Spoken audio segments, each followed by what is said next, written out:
Vamos meditar? Salmo 24. Pega aí a sua Bíblia e a gente vai abrir aqui o Salmo 24. E a gente vai meditar junto no Salmo 24.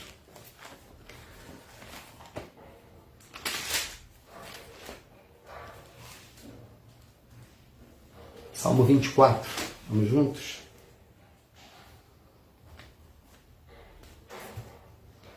Salmo 24 diz assim: Ao Senhor pertence a terra e tudo o que nela se contém, o mundo e os que nele habitam. Fundou a ele sobre os mares e sobre as correntes a estabeleceu. Quem subirá ao monte do Senhor? Quem há de permanecer no seu santo lugar? O que é limpo de mãos e puro de coração, que não entrega sua alma à falsidade nem jura dolosamente. Este obterá do Senhor a bênção e a justiça do Deus da sua salvação. Tal é a geração dos que o buscam, dos que buscam a face do Deus de Jacó. Levantai, ó portas, as vossas cabeças. Levantai-vos, ó portais eternos, para que entre o Rei da Glória. Quem é o Rei da Glória? O Senhor, forte e poderoso. O Senhor poderoso nas batalhas. Levantai, ó portas, as vossas cabeças. Levantai-vos, ó portais eternos, para que entre o Rei da Glória. Quem é esse Rei da Glória? O Senhor dos Exércitos. Ele é o Rei da Glória. Amém. Aplica, Senhor, a Tua palavra aos nossos corações. Em nome de Jesus aqui te pedimos. Amém. O Salmo 24 é curto, 10 versos apenas, diferente do Salmo 25, que vai ser o da semana que vem, com 22 versos. E o Salmo 24 tem uma divisão bem definida, né? Dá para a gente acompanhar bem a lógica, bem definida aqui. O Salmo 24, então, tem 3 partes. A primeira parte é o verso 1 e o verso 2. É essa declaração de Deus como o Criador de todas as coisas, o Senhor de todas as coisas, o organizador do caos, que nos traz a remissão de tudo aquilo que Gênesis, no capítulo 1 e 2, já apontam para nós, né? Os capítulos 1 e 2 já apontam para nós, né? No princípio criou Deus os céus e a terra, e depois essa ordem que ele vem colocando.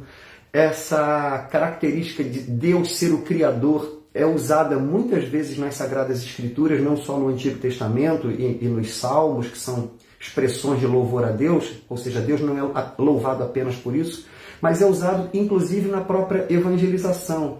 Acho que a gente já chegou a mencionar, estando juntos, né, como que em Atos dos Apóstolos nós vemos as primeiras pregações cristãs, né?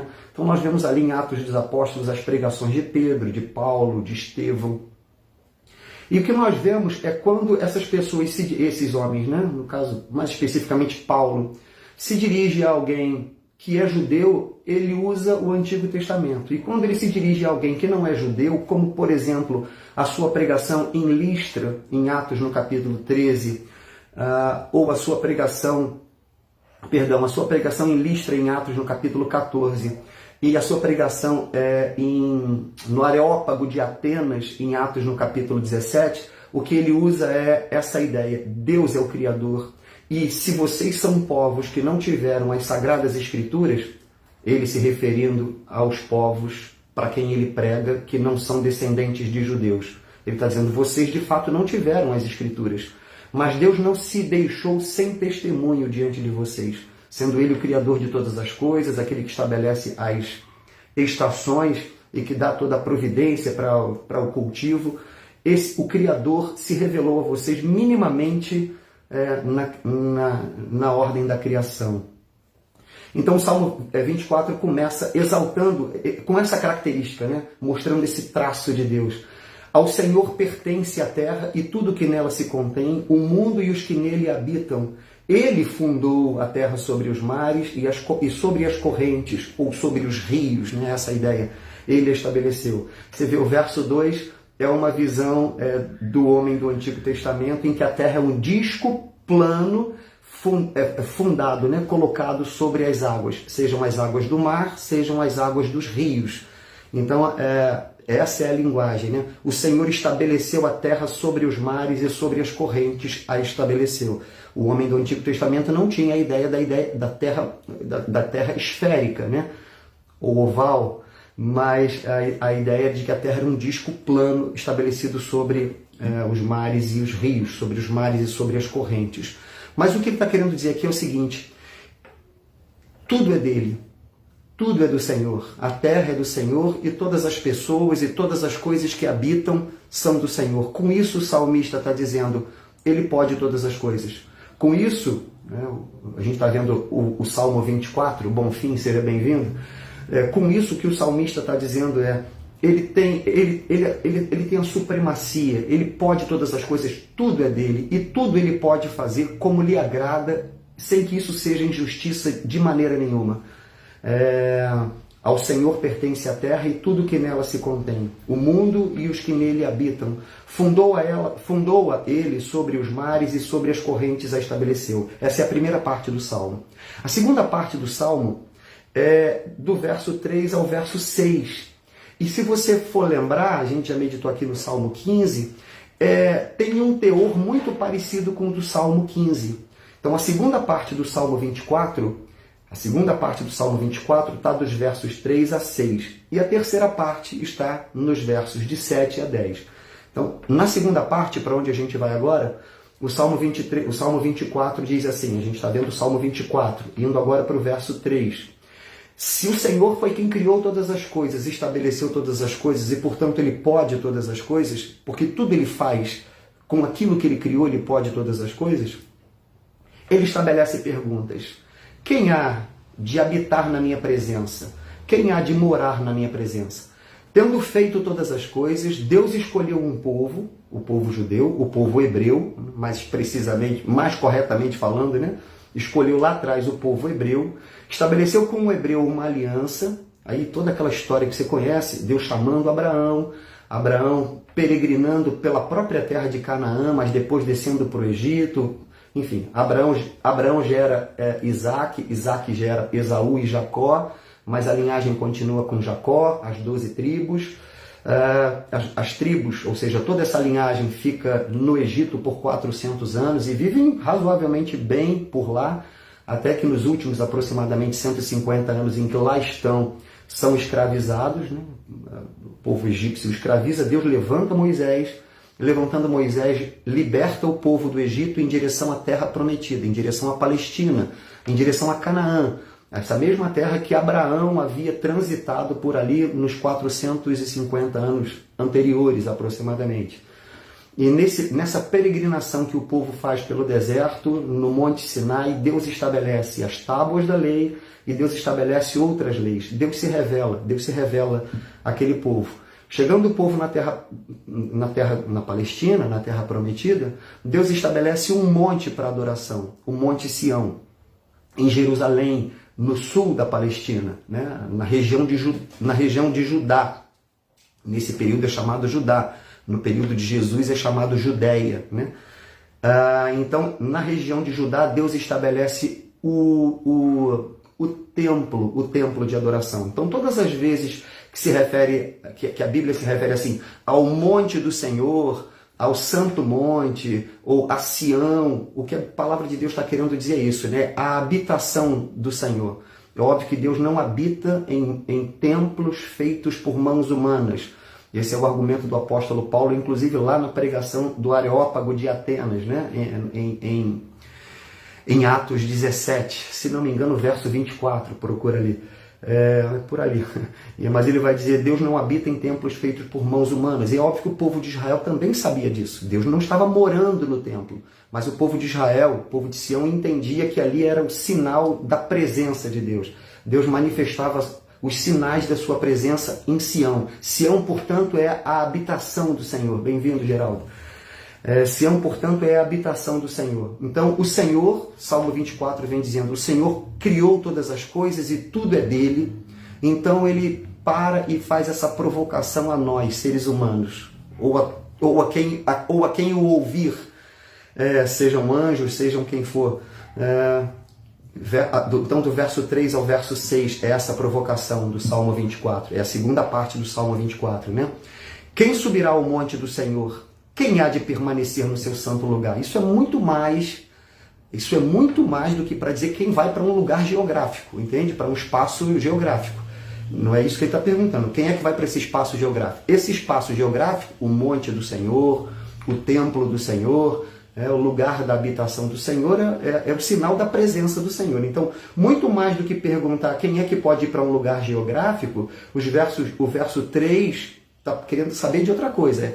Quem é que pode se apresentar diante da presença do Senhor? Quem subirá ao monte do Senhor? Quem há de permanecer no seu santo lugar? Então vem a resposta. O que é limpo de mãos e puro de coração, que não entrega sua alma à falsidade, nem jura dolosamente. Este obterá do Senhor a bênção e a justiça do Deus da sua salvação. Tal é a geração dos que o buscam, dos que buscam a face do Deus de Jacó. Então, essa passagem, esses versos de 3 a 6, muito se assemelham no propósito com o Salmo 15, né? Conforme a gente mencionou. O Salmo 15 também é um salmo que faz essa pergunta, né?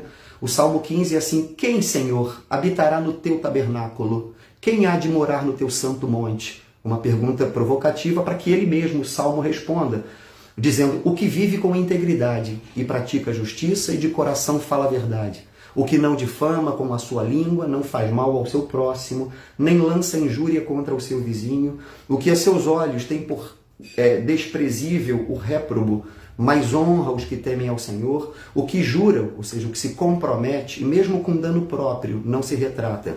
Aquele que empresta o seu dinheiro é aquele que não empresta o seu dinheiro com usura e nem aceita suborno contra o inocente. Quem deste modo procede não será jamais abalado. Quando a gente meditou no Salmo 15, né, algumas semanas atrás, nós vimos que essa não é a condição humana, né? Da mesma maneira, ao meditarmos nos versos 3 a 6 aqui do Salmo 24, o que nós vemos é que essa não é a condição humana. Então a pergunta é essa, né? É como se fosse Deus bradando: quem subirá ao monte do Senhor? Quem há de permanecer no seu santo lugar? E o Senhor mesmo dá a resposta: esse é o meu caráter, o que é limpo de mãos e puro de coração, que não entrega sua alma à falsidade e nem se compromete falsamente, né? Nem jura dolosamente. Este obterá do Senhor a bênção e a justiça do Deus da sua salvação. Tal é a geração dos que o buscam a face do Deus de Jacó. Então o Senhor é o Criador de todas as coisas e Ele tem o direito, inclusive, de fazer essa exigência. O seu caráter é santo, o seu caráter é perfeito, e aqui nos versos de 3 versos 3 e 4, né? Mais especificamente no verso 4, o que é limpo de mãos e puro de coração, que não entrega sua alma à falsidade nem jura dolosamente, esse é um traço, né? Um pequeno traço do caráter santo de Deus. Em outras palavras, ele está dizendo: quem é santo, quem é puro como o nosso Deus é?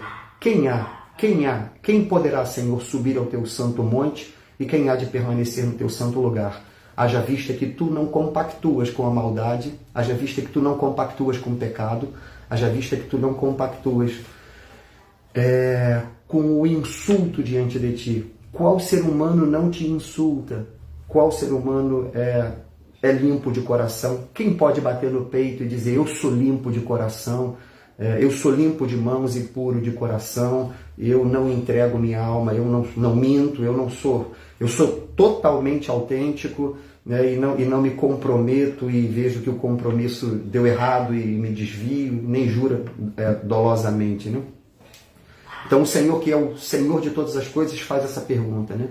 E se você for uma pessoa consciente, você vai chegar à conclusão: Senhor, eu não tenho essa capacidade. Se é essa a condição dos que se aproximam de Ti, eu não tenho essa condição. Mas aí vem os versos de 7 a 10. E os versos de 7 a 10... Os versos de 7 a 10 são de uma beleza e de uma exaltação do Rei da Glória. E o que a gente quer nessa noite é exatamente isso, como em todas as outras: saber quem é esse Rei da Glória. Saber que batalha é essa que ele vence. E por que essa batalha é tão comemorada, tão celebrada? Então os versos de 7 a 10 dizem assim. Então a primeira parte do Salmo, o Salmo tem 3 partes. Versos 1 e 2 é a primeira parte. Compõem a primeira parte. Versos de 3 a 6 compõem a segunda parte do Salmo. E os versos de 7 a 10 compõem a terceira parte do Salmo. Então os versos de 7 a 10 nos versos de 7 a 10, o que nós vemos é isso.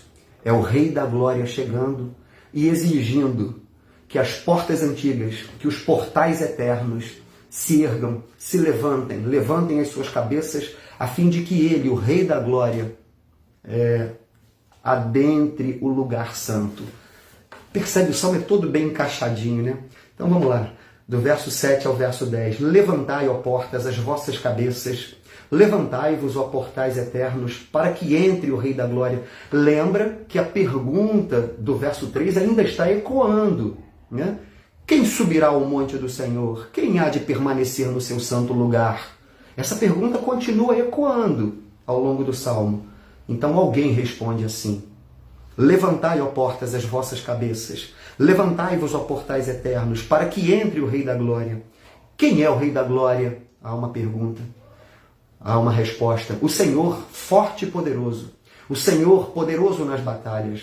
Levantai, ó portas, as vossas cabeças. Levantai-vos, ó portais eternos, para que entre o Rei da Glória. Segunda vez ele fala, e segunda vez vem a pergunta, e segunda vez vem a identificação. Quem é esse Rei da Glória? É a segunda vez que a pergunta é feita. E a segunda vez vem a identificação. O Senhor dos Exércitos. Ele é o Rei da Glória. Bom, esse salmo era usado pelo povo de Israel nas chamadas antifonias, né? Ou seja, nos chamados...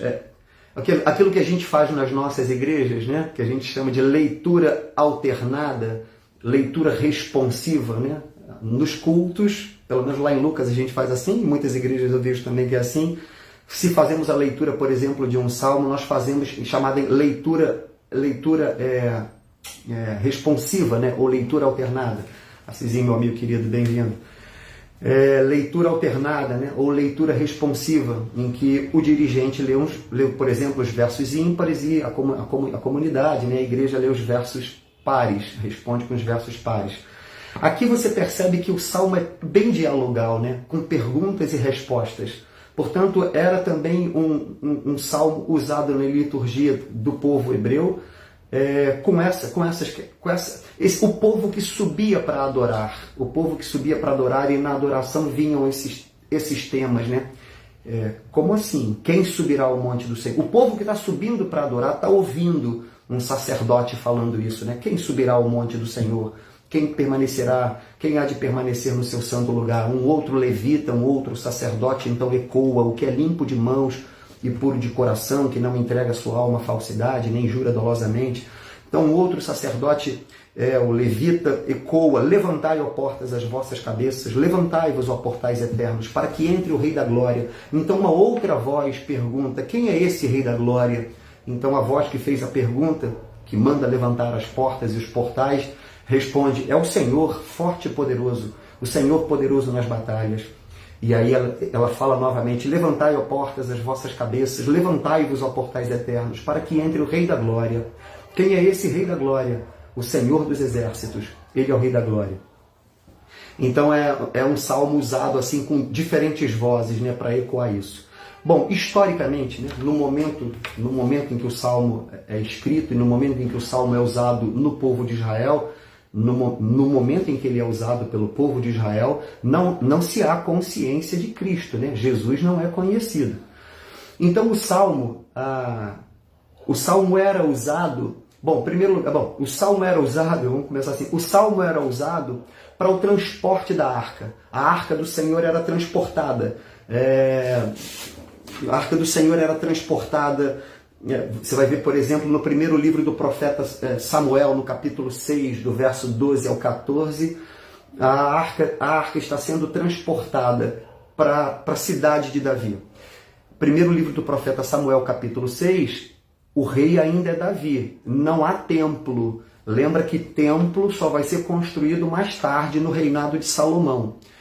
Então, quando a arca entra na cidade de Davi, a arca entra ao som do canto do Salmo 24, por exemplo. Levantai, ó portas, as vossas cabeças. Levantai-vos, ó portais eternos, para que entre o Rei da Glória.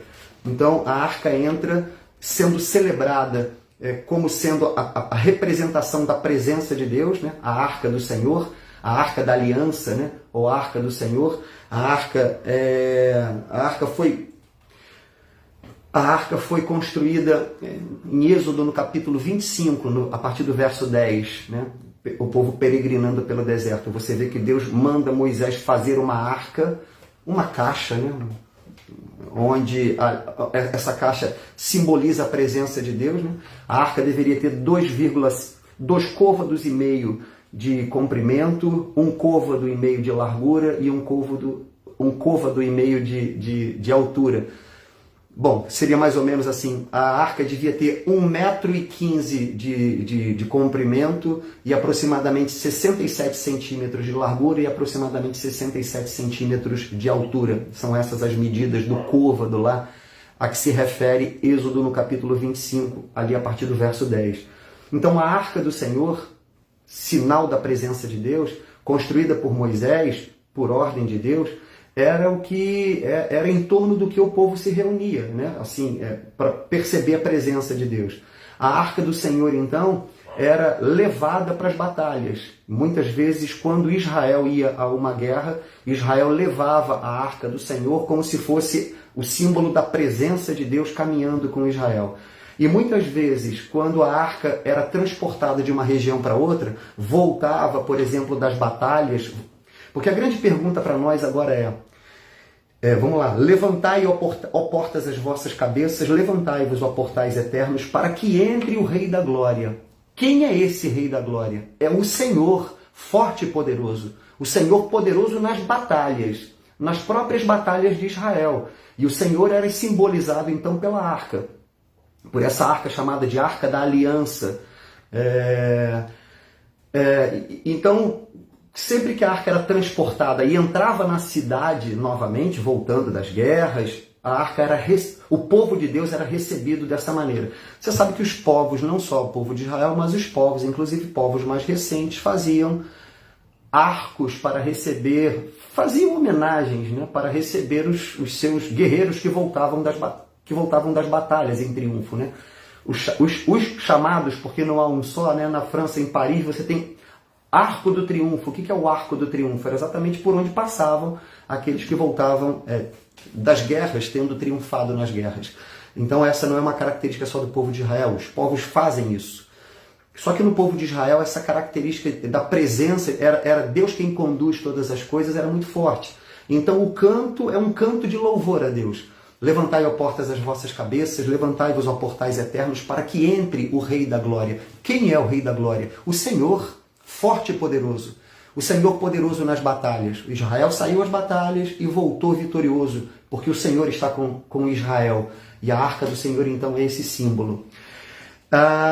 Mas a arca do Senhor também, já agora no período de Salomão, e aí a gente pode ver isso lá no primeiro livro dos Reis, no capítulo 8, a partir do verso 1, o que a gente vai ver é a arca do Senhor entrando no templo. Agora, Davi já morreu.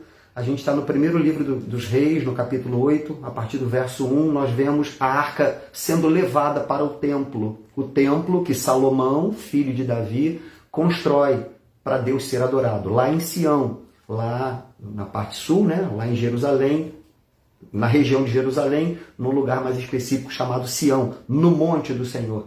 Lembra que essa é a pergunta do verso 3. Quem subirá ao monte do Senhor?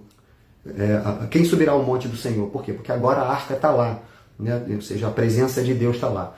Então, para o momento histórico, o Salmo é essa referência ao próprio Deus, ao Senhor, né? Ao Senhor de todas as coisas, ao Senhor dos exércitos.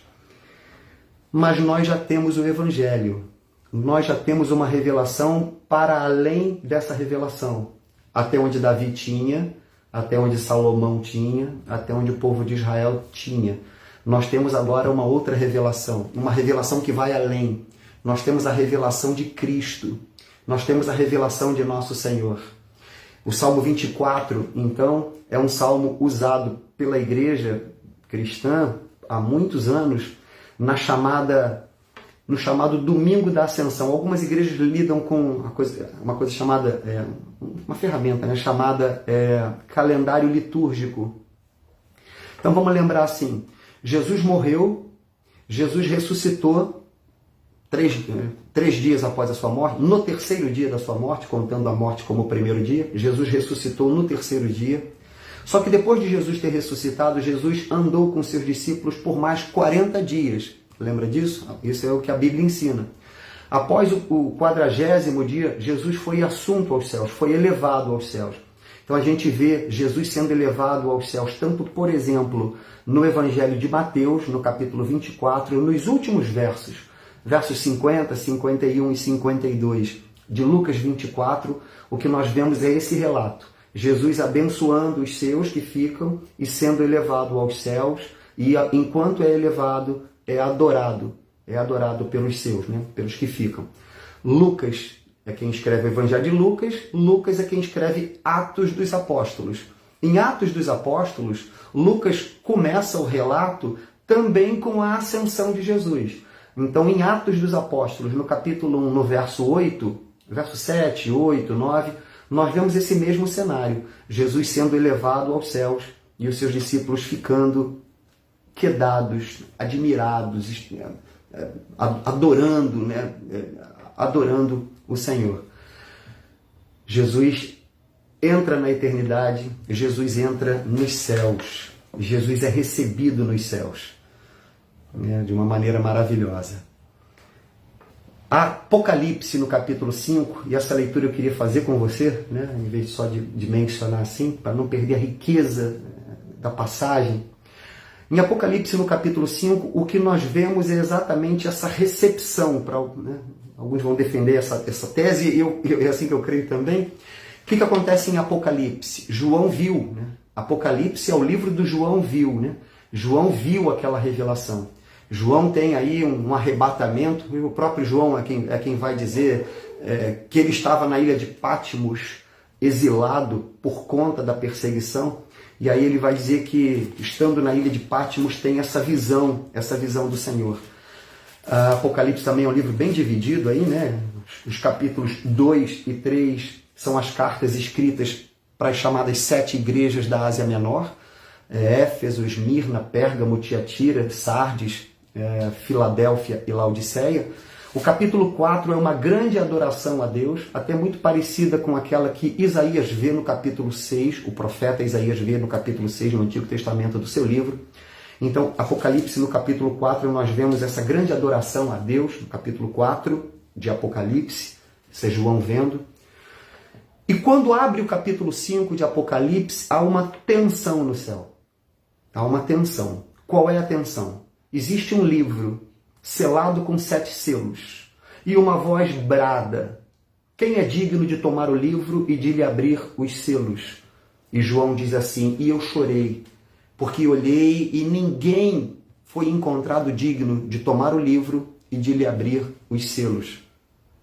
Então João diz assim: então um dos anciãos me coloca a mão e fala assim: não chore, eis que o leão da tribo de Judá, a raiz de Davi, venceu para tomar o livro e abrir os selos. João diz assim: então olhei. Isso aqui é lindo demais, gente. João vai dizer: então olhei e vi como que um cordeiro tendo sido morto. Existe uma pregação de Jonathan Edwards, procura na internet, porque ela tem em áudio, tem também escrita, né? Chamada Excelência de Cristo, em que Jonathan Edwards, pregador puritano do século XVIII, 1703 a 1758, né? Na verdade, ele não é do período dos puritanos, é chamado de puritano fora do período, né? O período dos puritanos é século XVII, iniciozinho do XVIII, né? Talvez ainda tenha essa influência. Bom, o fato é que ele é chamado de o príncipe dos puritanos, sem de fato estar vivendo no período dos puritanos. Mas um homem de Deus também, né? Uma mente brilhante. Então ele tem uma pregação em que o nome da pregação é A Excelência de Cristo. E ele prega exatamente em Apocalipse, no capítulo 5, em que ele fala da excelência de Cristo como o leão e o cordeiro. Ele vai dizer esse conjunto, ele vai trabalhar isso, né? Ele vai dizer esse conjunto de excelências, nada incompatíveis entre aquilo que Jesus se caracteriza como leão e como cordeiro. Quer dizer, bem essa visão do João, né? O ancião bate nas costas de João e diz: não chore. Eis que o leão da tribo de Judá, a raiz de Davi, venceu para tomar o livro e abrir os selos. E João diz, e quando eu olhei, eu vi o cordeiro como tendo sido morto. Essa coisa maravilhosa demais, né? Então, o verso 6 de Apocalipse 5 diz assim, Apocalipse 5, verso 6. Então vi no meio do trono e dos 4 seres viventes e entre os anciãos, de pé, um cordeiro como tendo sido morto. Ele tinha 7 chifres, bem como 7 olhos, que são os 7 Espíritos de Deus enviados por toda a terra. Veio, pois, tomou o livro da mão direita daquele que estava sentado no trono. Quem está sentado no trono é Deus, né? A ideia do rei, do Senhor de toda a terra. Ao Senhor pertence a terra e tudo que nela se contém. Assim que o Salmo 24 abre, né? O Senhor de toda a terra, aquele que há de julgar toda a obra da sua criação e, portanto, cada um de nós também, né? E óbvio que nos julgando, nos encontra como culpados. Se não for o sangue de Cristo a nos purificar, a nos justificar, a nos declarar justos, nós não somos justos diante de Deus. Veio, pois, e tomou, verso 7 de Apocalipse 5, veio, pois, e tomou o livro da mão direita daquele que estava sentado no trono. E quando tomou o livro, os 4 seres viventes e os 24 anciãos prostraram-se diante do Cordeiro, tendo cada um do Cordeiro, do Filho, de Cristo. Sim. Deus sentado no trono, o Pai, e o Cordeiro entrando, né, sendo recebido nos céus. Levantai, ó portas, as vossas cabeças. Levantai-vos, ó portais eternos, para que entre o Rei da Glória. E agora nós vemos Cristo sendo recebido nessa glória, né? E quando tomou o livro, os 4 seres viventes e os 24 anciãos prostraram-se diante do Cordeiro, tendo cada um deles uma harpa e taças de ouro cheias de incenso, que são as orações dos santos. E aí vem uma salmodia, né, no verso 9, do verso 9 em diante de Apocalipse 5, e entoava um novo cântico dizendo, digno és, para o Cordeiro, né? Digno és de tomar o livro e de abrir-lhe os selos, porque foste morto, e com o teu sangue compraste para Deus os que procedem de toda tribo, língua, povo e nação, e para o nosso Deus os constituíste reino e sacerdotes, e reinarão sobre a terra. Vi e ouvi uma voz de muitos anjos ao redor do trono, dos seres viventes e dos anciãos, cujo número era de milhões e milhares de milhares, proclamando em grande voz, digno é o Cordeiro que foi morto, de receber o poder e riqueza e sabedoria e força e honra e glória e louvor. Então vi que toda criatura que há no céu e sobre a terra, debaixo da terra e sobre o mar, e tudo que neles há, estava dizendo, àquele que está sentado no trono e ao Cordeiro, seja o louvor e a honra e a glória e o domínio pelos séculos dos séculos. E os 24 seres viventes respondiam, amém. Também os anciãos prostraram-se e o adoraram. E é óbvio que nós somos cativados a fazer a mesma coisa. Voltando para o Salmo 24, levantai, ó portas, as vossas cabeças, levantai-vos, ó portais eternos, para que entre o Rei da Glória. Quem é esse Rei da Glória? O Senhor forte e poderoso, o Senhor poderoso nas batalhas. Levantai, ó portas, as vossas cabeças, levantai-vos, ó portais eternos, para que entre o Rei da Glória. Quem é esse Rei da Glória? O Senhor dos Exércitos. Ele é o Rei da Glória. Essa expressão Senhor dos Exércitos, essa expressão Rei da Glória, Senhor dos Exércitos, aparece muitas vezes. Mas essa expressão Rei da Glória não aparece em nenhum outro lugar da Bíblia. Só aqui no Salmo 24. A expressão que existe e que se refere claramente a Cristo é Senhor da Glória. Então, na segunda epístola aos Coríntios, no capítulo 2, no verso 8, nós vemos o apóstolo Paulo falando, 1 Coríntios, capítulo 2, primeira epístola aos Coríntios, capítulo 2, verso 8, e também na epístola de Tiago, capítulo 2, verso 1, nós vemos essa expressão referindo-se a Cristo. Ele é o Senhor da glória. No caso da primeira epístola aos Coríntios 2:8, a expressão de Paulo é que as pessoas não conheceram a sabedoria de Deus, essa sabedoria revelada na cruz, na redenção, na obra redentora de Cristo. Ele vai dizer assim, se tivessem conhecido a sabedoria de Deus, jamais teriam crucificado o Senhor da glória, uma referência a Cristo.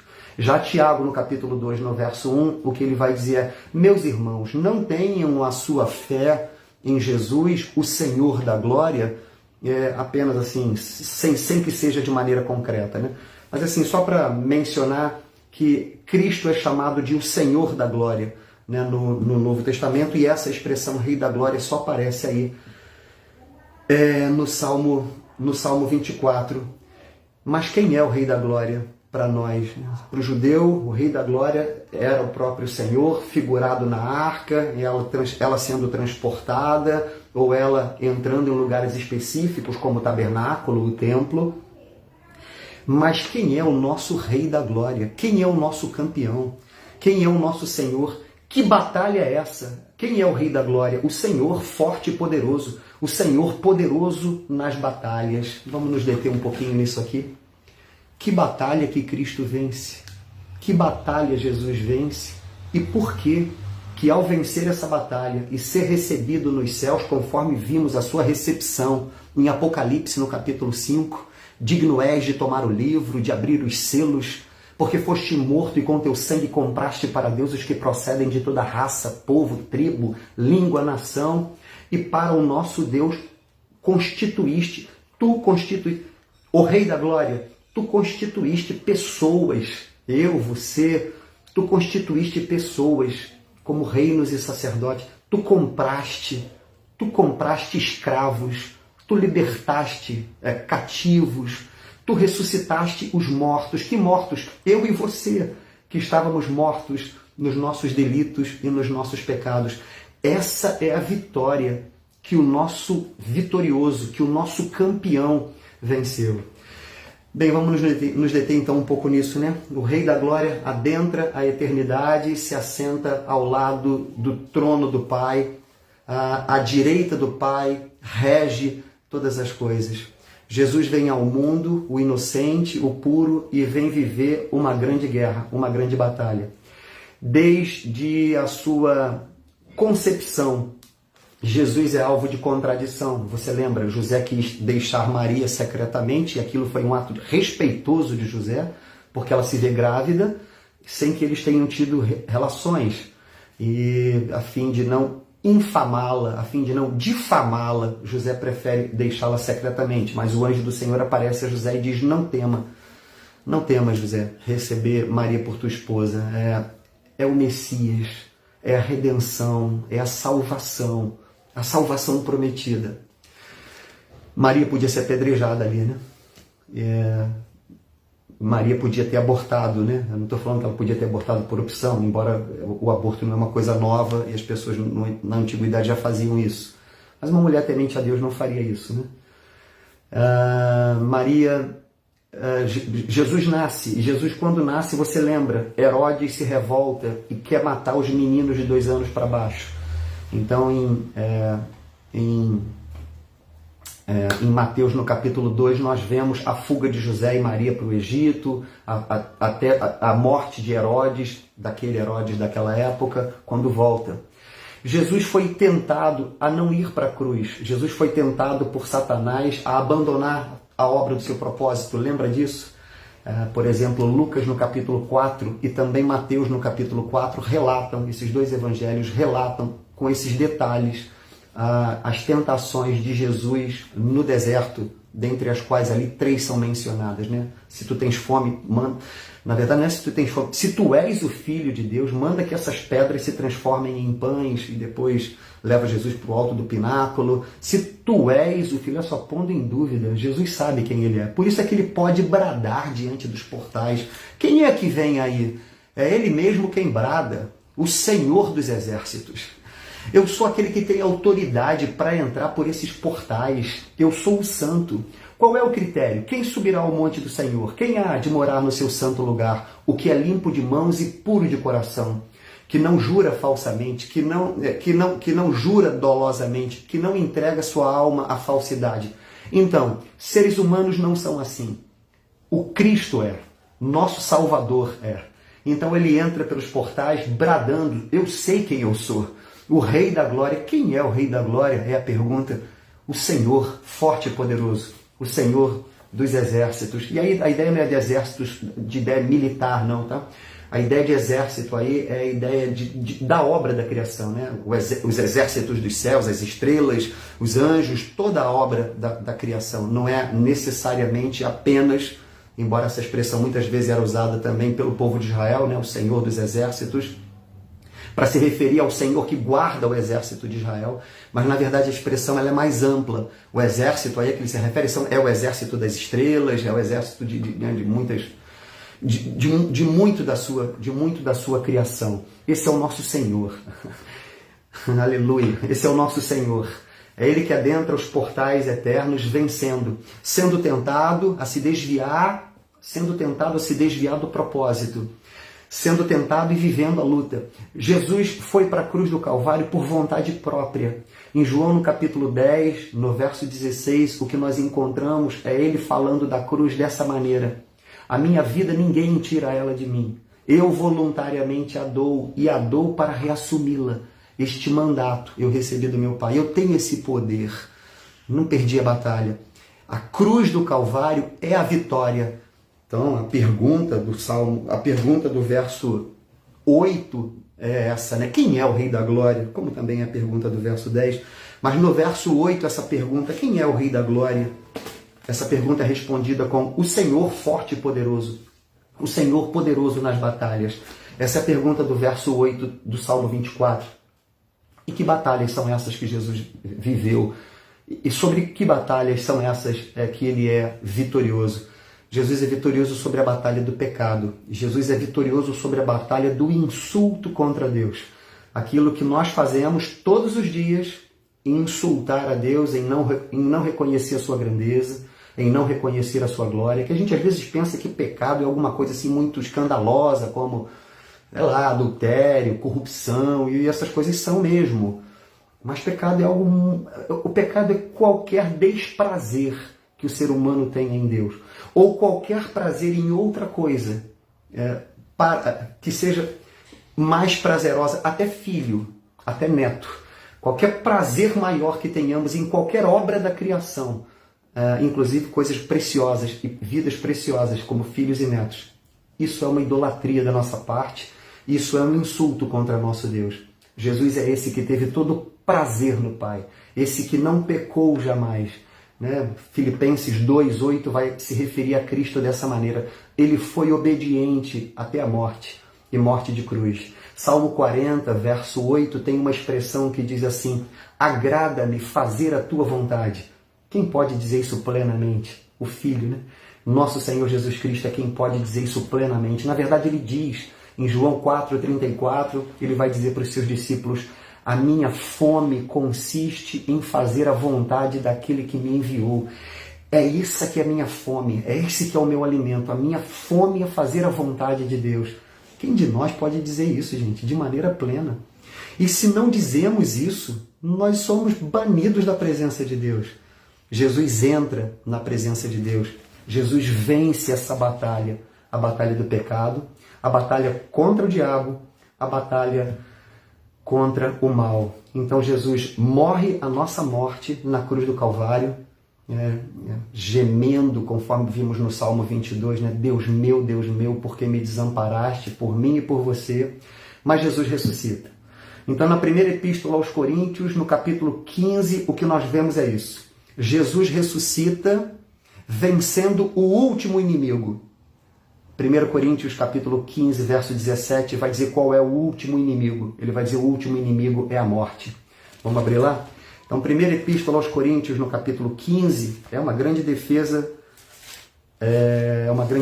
da ressurreição de Jesus, né? Porque, por incrível que pareça, havia alguns que diziam que Jesus não tinha ressuscitado. Alguns da igreja. Nos nossos dias não é muito diferente, né? Alguns vão achar que Jesus não ressuscitou, foi só um sonho. É tipo Elvis, ele continua vivo nos nossos corações. O que Paulo está dizendo é: se Jesus não ressuscitou, então é vã a nossa fé, é vã a nossa esperança. Mas Jesus ressuscitou. E eu falei uma referência errada, né? Porque eu falei aqui que na primeira epístola aos Coríntios, no capítulo 15, eu nem sei que verso eu falei, acho que 17, falou que o último inimigo é a morte. Na verdade é o verso 26. o último inimigo a ser destruído é a morte. Então olha que coisa maravilhosa. Ele vai dizer assim, a partir do verso 17, talvez tenha sido por isso que ficou o verso 17 na minha cabeça. Então, 1 Coríntios, capítulo 15, a partir do verso 17, diz assim: E se Cristo não ressuscitou, é vã a vossa fé, e ainda vocês permanecem alienados de Deus nos vossos pecados. E ainda mais, os que dormiram em Cristo perecem. Se a nossa esperança em Cristo se limita apenas a esta vida, no nosso sucesso, no nosso bem-estar, na nossa prosperidade, no bem-estar do ser humano, se a nossa esperança em Cristo se limita apenas a esta vida, somos os mais infelizes de todos os homens. A partir do verso 20, então, ele vem dizendo: mas de fato Cristo ressuscitou dentre os mortos, sendo ele as primícias dos que dormem, sendo ele o princípio, né? o primogênito de todas as coisas. Visto que a morte veio por meio de um homem, também por meio de um homem veio a ressurreição dos mortos. A morte veio por meio de um homem, né? Adão, e assim por meio de um homem. Olha o valor de Cristo como homem aqui, sendo ele Deus. Aqui a palavra está dando essa ênfase, né, na sua humanidade, e tem uma razão de ser que a gente vai ver. Verso 23 de 1 Coríntios 15. Cada um, porém, por sua própria ordem. Cristo as primícias, depois os que são de Cristo na sua vinda. E então virá o fim, quando ele entregar o reino ao Deus e Pai, quando houver destruído todo o principado, bem como toda potestade e poder, todo poderio, né? Palavras para se referir a poderes, né? Poderes das trevas, poderes da inimizade, poderes de Satanás, poderes da morte. Verso 25. Porque convém que ele reine até que haja posto todos os seus inimigos debaixo dos pés. O último inimigo a ser destruído é a morte. A morte morreu. Nós temos vida, nós temos salvação, ressurreição, vida eterna. Um querido amigo chamado Renato Porpino conta um episódio sobre a mãe dele. A mãe dele em estado terminal de câncer no hospital, no INCA. Ele conversando com ela, ele tinha acabado de ser licenciado, não tinha sido ordenado a pastor ainda. Estava naquele período de licenciatura. Foi visitar a mãe no INCA e a mãe, ela, no caso, estava, né, no estado terminal ali. E aí ela, segundo os médicos, não tinha mais retorno. E o filho se aproxima da mãe e a mãe pergunta: e aí, meu filho, como é que você está? Animado com a ordenação? Vai ser ordenado? E aí ele falou: mãe, não estou muito animado não, inclusive estou muito incomodado com essa situação, a gente ora e você não melhora, Deus não... E aquela mulher de Deus, que sabe que a morte morreu, olha para o filho, Renato Porpino, pastor da Catedral Presbiteriana no Rio de Janeiro, na Rua Silva Jardim, número 23, aqui na Praça Tiradentes. Aquela mulher olha para aquele menino, para aquele aspirante a pastor, né, na época, e fala assim: olha aqui, meu filho, para de meninice, amadurece. Eu podia estar rolando no chão de dor e os meus lábios estariam glorificando o nome do nosso Senhor. Eu sei onde eu vou fechar os meus olhos e eu sei onde eu vou abrir os meus olhos. Se ajoelhe aqui que eu vou orar por você. Ela orou pelo Renato e o Renato diz que mais tarde o presbitério ordenou ele, né, ao pastorado. Mas ele diz: a minha ordenação primeiro aconteceu ali, né, no leito, ao lado do leito da minha mãe. Naquele dia, à tarde, 6, 7 horas da noite, ele recebeu a ligação do hospital, dando conta de que a mãe dele tinha partido para se encontrar com Cristo, para se encontrar com o Redentor. Porque convém que ele reine até que haja posto todos os seus inimigos debaixo dos pés. O último inimigo a ser derrotado, a ser destruído é a morte. Nossa última leitura, por conta do tempo, a Epístola aos Colossenses vai trazer esse mesmo conceito. Epístola aos Colossenses, capítulo 2, verso 16, né? Falando ainda dessa vitória de Cristo, né? Vai dizer assim, olha, Colossenses capítulo 2, verso 15. Colossenses 2, 15. Abre aí. E despojando os principados e as potestades, despojando os poderes, os poderios, né? Publicamente os expôs tais poderes, do diabo, do pecado, da morte, publicamente os expôs ao desprezo, triunfando deles na cruz. Hebreus, acho que eu queria ler é Hebreus, capítulo 2, nós vamos encontrar a seguinte expressão, falando do nosso Senhor como vencedor sobre o diabo. Hebreus capítulo 2, verso 14. Visto, pois, que os filhos têm participação comum de carne e sangue, destes também ele igualmente participou, para que por sua morte, a morte de Cristo, destruísse aquele que tem o poder da morte, a saber, o diabo.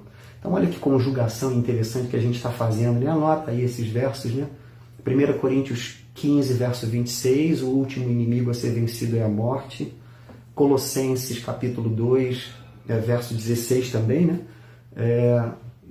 Ele despojou de todo esse poder, expondo a vergonha ali na cruz, expondo a vergonha desses poderes.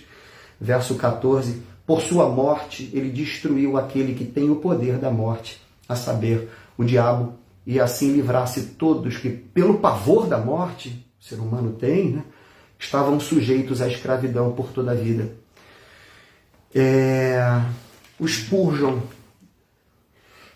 pregador do século XIX, Spurgeon 1834 a 1892, o Spurgeon fazendo uma análise do Salmo 24, sobretudo dessa passagem: levantai, ó portas, as vossas cabeças, para que entre o Rei da Glória, levantai-vos, ó portais eternos. Quem é esse Rei da Glória?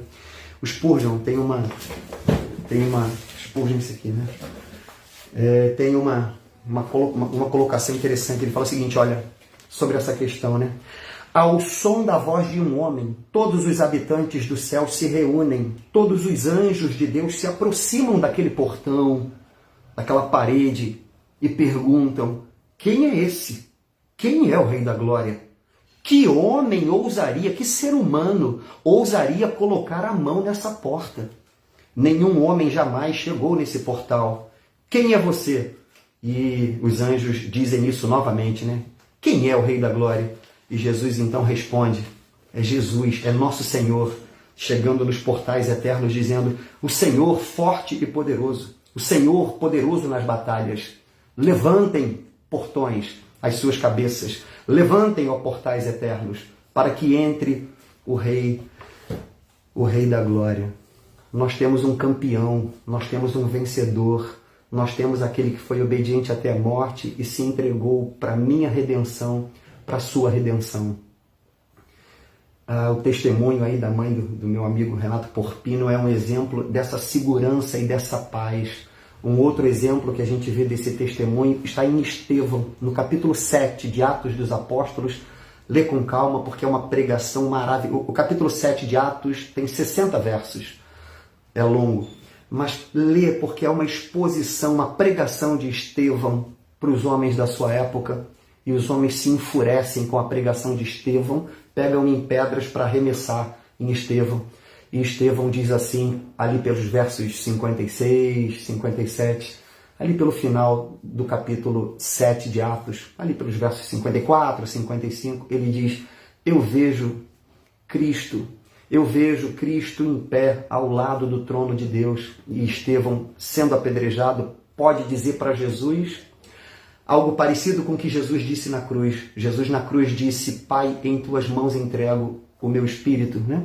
Estevão, contemplando a face de Cristo, o Senhor dos Senhores, esse que entrou nos portais eternos da glória de Deus, Estevão contempla e diz: estou partindo, Senhor Jesus, em tuas mãos entrego o meu espírito.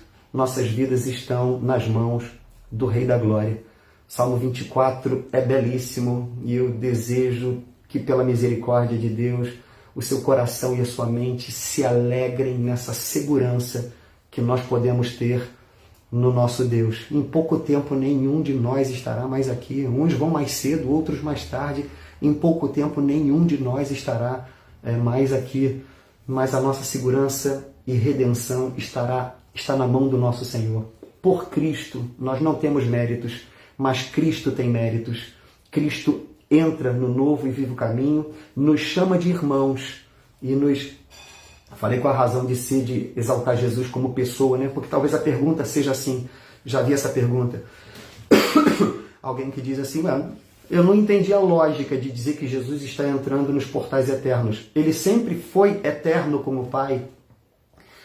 A beleza é que agora ele é homem, verdadeiro Deus, sem deixar de ser Deus, ele agora é homem também. Verdadeiro Deus e verdadeiro homem.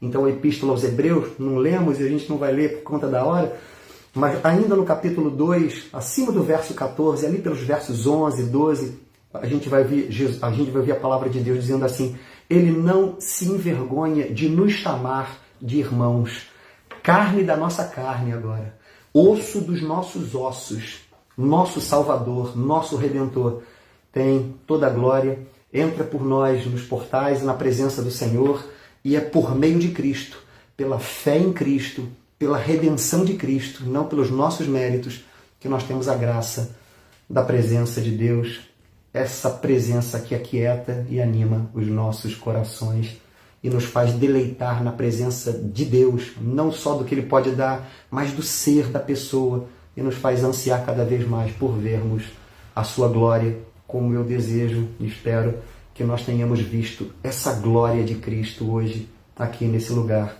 A glória da sua obra, a glória do seu caráter, a glória da sua vitória. O Senhor forte e poderoso, o Senhor poderoso nas batalhas. A vitória é do nosso Senhor e a vitória é nossa se nós estamos em Cristo. Vamos orar, que Deus nos abençoe. Pai, nós te rendemos graças porque temos um Redentor, temos o teu Filho, o nosso Salvador, que morreu a nossa morte, mas que ressuscitou para a vida eterna, nos dando a viva esperança da vida eterna, do perdão dos pecados, da paz contigo, da tua doce presença em nossas vidas. Te louvamos, Senhor, por esses mistérios maravilhosos da tua graça, do teu Evangelho, por essa dimensão, Senhor, da tua beleza, da tua misericórdia, da tua glória. Nossos corações se alegram em tua presença e os nossos corações se aquietam em tua presença. Sabemos que o Senhor derrama sobre o teu povo do teu Espírito Santo, e é o teu Espírito Santo que faz com que nós possamos contemplar toda a beleza do Senhor revelada na tua palavra, e possamos ver nisso beleza, possamos ver nisso glória, o que para muitos é desprezo, para o teu povo é anseio. Nós ansiamos por ti, Senhor. Tem misericórdia de nós, cria em nós um coração puro, limpa as nossas mãos do sangue alheio e faz com que em Cristo nós tenhamos sempre esse acesso ao Pai. Entrai por suas portas com ações de graças. Esse é o chamado para nós, o teu povo, e nos seus átrios, com hinos de louvor, nós entramos pelos teus portões com ações de graças, pelo caminho que é Cristo. Cristo é o nosso caminho, a quem nós louvamos, exaltamos, adoramos. Aplica, Senhor, a tua palavra em nossos corações.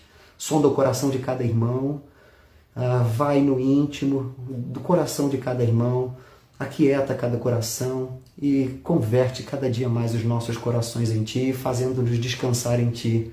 Dá-nos coragem para testemunhar da tua graça, dá-nos coragem, Senhor, para viver para a tua glória e honra, enquanto aguardamos o dia da nossa partida, ou enquanto aguardamos o dia da tua volta, em que levará coletivamente o teu povo. Nós te agradecemos, Pai amado, por mais essa noite bendita.